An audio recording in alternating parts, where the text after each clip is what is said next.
નમસ્કાર દર્શક મિત્રો, આપ જોઈ રહ્યા છો હુકમ ન્યૂઝ। હવે જોઈએ અગત્યના સમાચાર। પાદરા તાલુકાના આંતી ગામમાં હઝરત પીર સૈયદ બાલમ શેખ બાવાના ઉર્સની ભવ્ય ઉજવણી। વડોદરા જિલ્લાના પાદરા તાલુકામાં આંતી ગામમાં આવેલ હઝરત પીર સૈયદ બાલમ શેખ બાવાની દરગાહ ખાતે ઉર્સની શાનદાર અને ભવ્ય ઉજવણી કરવામાં આવી। આ ઉર્સના પાવન પ્રસંગે વિશેષ રૂપે કવ્વાલીનો કાર્યક્રમ યોજાયો, જેમાં જાણીતા કવ્વાલ હાજી મુરાદ આતિશ અલી અને મુસ્તફા નાઝાએ ભાવભીની કવ્વાલી રજૂ કરી, જેને સાંભળવા મોટી સંખ્યામાં શ્રદ્ધાળુઓ ઉમટી પડ્યા હતા। આ ઉર્સમાં હજારોની સંખ્યામાં હિન્દુ અને મુસ્લિમ શ્રદ્ધાળુઓએ ભાગ લીધો, જે દરગાહની સર્વધર્મ સંભાવ અને એકતાનું જીવંત ઉદાહરણ રજૂ કરે છે। સ્થાનિક લોકોના જણાવ્યા મુજબ આ દરગાહ પર અનેક વ્યક્તિઓના કેન્સર જેવી ગંભીર બીમારીઓ પણ મટી ગયેલી હોવાનું માનવામાં આવે છે।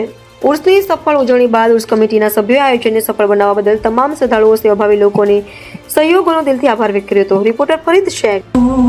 आज रोज सानो प्रोग्राम રાખવામાં આવ્યો હતો। अस्सलामुअलैकुम।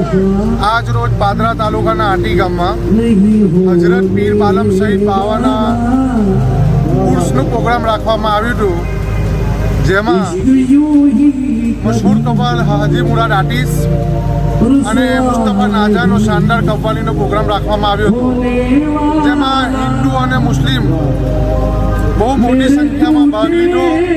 આ એક કોમી એકતાનો પ્રોગ્રામ હતો અને ઘણી આમોદવાળા ઇવેન્ટના જાવેદભાઈએ વધુ પ્રોગ્રામ ઓર્ગેનાઇઝ કર્યો હતો અને આંટી ગામમાં દરેક માણસે સાથ અને સહકાર આપ્યો છે। એમાં તમામ ગામનો અમે દિલના અંતઃકરણપૂર્વક આભાર માનીએ છીએ। દરગાહની પૂરી કમિટી, ઉર્સની પૂરી કમિટી દિલ અને પાદરા તાલુકાના પીઆઈ સાહેબ, ચારણ સાહેબે પણ અમને ઘણી મદદ કરી છે। આ પ્રોગ્રામમાં હિન્દુ અને મુસલમાનોએ ઘણો સાથ અને સહકાર આપ્યો છે। આ દરગાહ ઉપર વર્ષોથી હિન્દુ અને મુસલમાનો એક કોમી એકતાના ભાગરૂપે ઉર્સની ઉજવણી કરતા આવ્યા છે અને આજે બી તમે જોયું હોય કે હજારોની સંખ્યામાં હિન્દુ અને મુસલમાનો ઘણી મોટી સંખ્યામાં લોકો જોડાયા હતા અને આજુબાજુના ગામમાં મોટી સંખ્યામાં લોકો પધારેલા હતા। આ દરગાહ ઉપર ઘણા કેન્સરો પણ બનેલા છે, બે ઓલાદની ઓલાદ થયેલી છે, એટલે ઘણી મન્નતો લોકો લઈને આવે છે।